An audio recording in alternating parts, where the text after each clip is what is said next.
नमस्कार, जय श्री कृष्ण विद्यार्थिनी एवं विद्यार्थीगण। आज हम द्वितीय सत्र के प्रथम काव्य की ओर आगे बढ़ेंगे, जिसका नाम है बेटी। प्रकार है कविता और जिसके लेखक कोई भी नहीं है। बराबर। यह इकाई मतलब यह काव्य आपके पाठ्य पुस्तक में क्यों रखा गया है बच्चों? बेटी, इस शब्द से ही आपको पता चलता है बेटी यानी कौन। बेटी यानी लड़की। बराबर। हमारे समाज में पुराने समय से एक मान्यताएं चलती आ रही है कि अगर घर में बेटा हो तो वह घर का वारिस बनेगा, घर का दुलारा बनेगा, घर के लिए रोजी रोटी लाएगा, घर का दिया बनेगा, घर का चिराग बनेगा। और बेटियों को बेटों की तुलना में बिल्कुल निम्न कक्षा में बांटा जाता था। बेटा यानी घर का चिराग, उसके लिए पकवान बनाए जाते थे और बेटियों को रूखी सूखी रोटियां खिलाई जाती थी। आपने एसएस में पढ़ा होगा कि किस प्रकार बेटी का अगर जन्म हो तो उसके साथ किस किस प्रकार के व्यवहार किए जाते थे। आपने पढ़ा था दीकरी ने दूध पीती करवानो रिवाज, सती प्रथा, विधवा विवाह, पर्दा प्रथा, न जाने कितनी सारी ऐसी परिस्थितियों का सामना एक लड़की करती है, एक बेटी करती है। और इन सारी मुसीबतों का सामना करने के बावजूद भी उसे बेटे की तरह जो दर्जा मिलना चाहिए वो दर्जा उसे नहीं मिलता।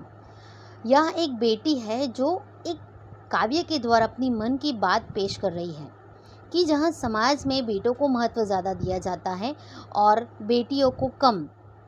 बेटी बेटों के समान ही है। क्यों बेटी और बेटों के बीच में तुलना की जाती है? क्यों बेटों को बेटी से बड़ा बताया जाता है? फ़र्क सिर्फ इतना ही है कि बेटियां अपने माँ बाप के घर रहती है और घर में रहने से अपने पूरे घर को वो संभाल लेती है, संजोकर रखती है, उसके सुख दुख में वो सहभागी रहती है। लेकिन समाज की परंपरा के अनुसार उसकी शादी कर दी जाती है और उसके बाद यह जो लड़की है, यह जो बेटी है, अपने खुद के घर को छोड़कर किसी पराये के घर को अपना घर मान लेती है और उस घर में जाकर अपना घरौंदा फिर से बनाने लगती है। कितना आत्मविश्वास इस बेटी का परिपक्व होगा, कितनी सोच इस बेटी की बुलंद होगी। तो ऐसे यह बेटी यहाँ अपनी बात पेश कर रही है कि मेरा जन्म होने से आप क्यों दुख व्यक्त करते हो? आप मुझे क्यों पढ़ाते लिखाते नहीं हो? आप मुझे पढ़ाओ लिखाओ, मैं भी तरक्की करना चाहती हूँ, मैं भी अपने पैरों पर खड़ी होना चाहती हूँ, मैं भी माँ बाप का सहारा बनना चाहती हूँ, ना कि माँ बाप के लिए बोझ बनना चाहती हूँ। समाज में जो सोच है उसी सोच पर एक करारी चोट करते हुए प्रस्तुत काव्य यहाँ आपके द्वितीय सत्र में रखा गया है, वह है बेटी। बराबर की बेटी अपने मन की बात एक काव्य के द्वारा कैसे पेश कर रही है। काव्य की ओर आगे बढ़ते हैं। पढ़ना लिखना तरक्की करना एवं दुनिया में उजियारा फैलाने में नारी कभी पीछे नहीं रही। वह खुद स्वाभिमान से जीकर स्वनिर्भर बन सकती है। वह सम्मान की अधिकारिणी है। समाज व राष्ट्र की उन्नति में नारी महत्वपूर्ण योगदान दे सकती है। प्रस्तुत कविता में एक बालिका की आशा एवं भावनाओं की अभिव्यक्ति द्वारा उसके आत्मविश्वास को व्यक्त किया गया है। एक जो लड़की है वह कह रही है, एक बेटी है कि मैं पढ़ लिख कर तरक्की करना चाहती हूँ, दुनिया में उजियारा फैलाना चाह रही हूँ। कौन? एक बेटी, देश की एक नारी। वह पीछे नहीं हटना चाहती, वह खुद अपने स्वाभिमान से स्वनिर्भर यानी अपने पैर पर खड़ी रहना चाहती है। वह सम्मान पाना चाहती है, सम्मान का अधिकार अपने अंदर लेना चाह रही है। समाज व राष्ट्र की उन्नति में नारी जो महत्वपूर्ण योगदान देना चाह रही है, तो वह योगदान नारी किस प्रकार देगी? एक बालिका के रूप में वह आशा और भावनाओं को इस काव्य के द्वारा व्यक्त कर रही है। नारी आज किस किस क्षेत्र में आगे बढ़ चुकी है, ये सारी बातें आपको पता है। बराबर।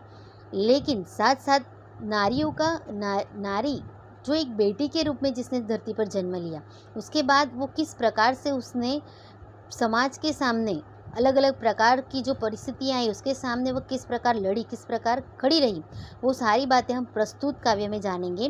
लेकिन पहले हम काव्य को पूरी तरीके से पढ़ लेते हैं, बराबर, उसका पठन कर लेते हैं।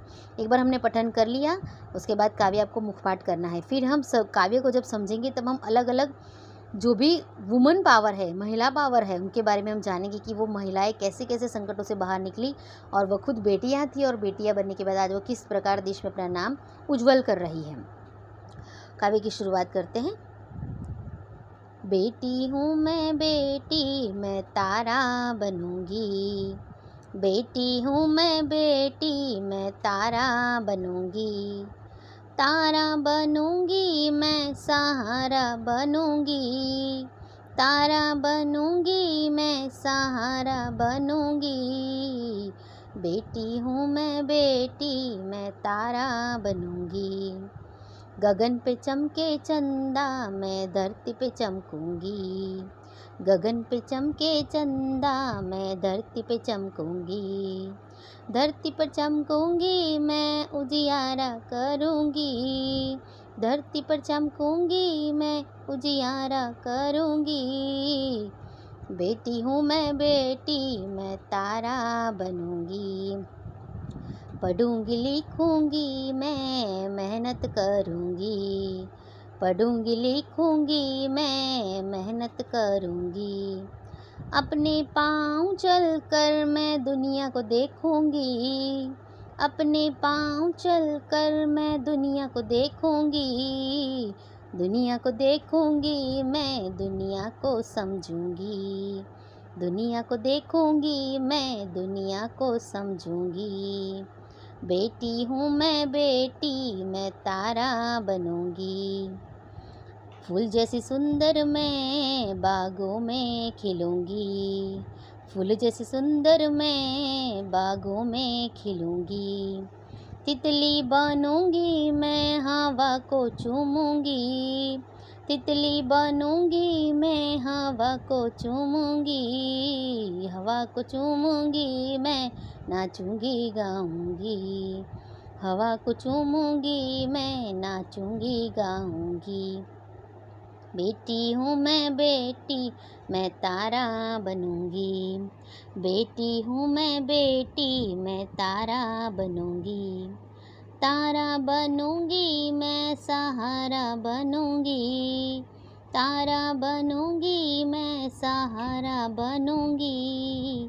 बेटी हूँ मैं बेटी, मैं तारा बनूंगी। मैं सहारा बनूंगी, मैं तारा बनूंगी। मैं बेटी हूँ मैं बेटी, मैं तारा बनूंगी। यह काव्य का पठन मैंने आपको कर दिया। इसी प्रकार से काव्य को आप मुखपाठ कीजिएगा। अब इस खूबसूरत कविता की ओर आगे बढ़ते हैं। क्या कहा गया है काव्य में? बेटी हूँ मैं बेटी, मैं तारा बनूंगी। क्या कह रही बेटी? कि मैं तारा बनना चाहती हूँ। मैं आसमान में जिस प्रकार तारे टिमटिमाते हैं वैसा तारा बनना चाहती हूँ। तारा बनना यानी कि वह स्टार बनना चाहती है। इसका मतलब कि वह अपना नाम रोशन करना चाह रही है। और नाम अगर उसे अपना रोशन करना है, आसमान में अगर उसे चमकना है, तो उसके लिए उसे पढ़ना लिखना होगा, उसे तरक्की करनी होगी, बराबर। इसलिए बेटी कह रही है कि मैं बेटी हूँ लेकिन मैं तारा बनना चाहती हूँ। मुझे सितारा बनना है, आसमान में चमकने वाला सितारा। वो मैं कब बनूँगी? जब मैं पढ़ूँगी लिखूँगी। तारा बनूँगी, सहारा बनूँगी। अगर मैं तारा बन गई तो मैं सहारा बनूंगी अपने परिवार के लिए। समाज का जो ऐसा वर्ग है, जो समाज का वर्ग जो अपनी मुसीबतों से बाहर नहीं निकल पा रहा है, तो वैसे इंसानों के लिए मैं आश्रय का सहारा बनूंगी, उन्हें आश्रय दूंगी, उनकी मदद करूंगी। मैं बेटी हूँ लेकिन फिर भी मैं तारा बनना चाह रही हूँ, बराबर। गगन पे चमके चंदा, मैं धरती पे चमकूंगी। क्या कहा गया है? गगन पे जिस प्रकार चंदा चमकता है, आसमान में जिस प्रकार चंद्रमा दिखाई देता है, जिसका सौंदर्य पूनम का चंद्र हो या फिर ऐसे ही सामान्य दिनों में हर रोज़ रात में जो चंदा दिखाई देता है उसका सौंदर्य कुछ अलग ही होता है, अलौकिक होता है। मैं धरती पर उस तरीके से चमकना चाहती हूँ। मैं गगन पर जिस प्रकार चंद्र है उस तरीके से, उसकी केवल यहाँ एक उपमा दी गई है, लेकिन वह धरती पर किस प्रकार चमकना चाहती है? गगन पे जिस प्रकार चंदा चमक रहा है वैसे वह धरती पर चमकना चाहती है। क्या वह अपने आप को चंद्र के समान करना चाह रही है? नहीं, लेकिन उसके साथ जिस प्रकार चंद्र की चमक है, बराबर, चंद्रमा की जिस प्रकार चमक है वैसी चमक वह पृथ्वी पर लाना चाहती है। किस तरीके से? पढ़कर लिखकर अपना नाम रोशन करके और दूसरों की मदद करके।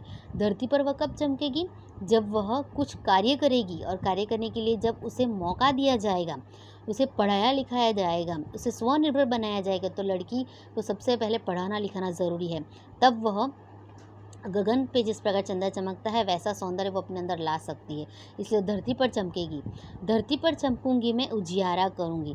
धरती पर तो मैं चमकूंगी, लेकिन साथ ही में चमकने के साथ साथ ऐसा उजियारा करूंगी कि हमारा समाज जो है वह समाज फिर से प्रकाशित हो जाएगा। जो अंधश्रद्धाओं में और बुरी सोच में जो डूबा हुआ है, उस बुरी सोच पर से पर्दा हट जाएगा। और बुरी सोच जो इंसानों के अंदर है कि बेटियां केवल घर के कोनों में रहती है, घर में रसोई काम करने के लिए केवल बेटियों का जन्म हुआ है, वो पर्दे में रहती है, बुर्खे में रहती है, या फिर बेटी का जन्म होने से किस प्रकार खर्चे आते हैं, उनके लिए दहेज देना पड़ता है, वगैरह वगैरह बहुत सारी बातें जो समाज में विद्यमान हैं, उन सारी बातों को निष्क्रिय कर देगी। कौन कर देगी? बेटी। अगर उसे पढ़ाया लिखाया जाएगा तो वह धरती पर चमकेंगी और साथ ही में वो उजियारा करेगी। तो ऐसा उजियारा करेगी कि समाज भी उसे प्रकाशित होगा।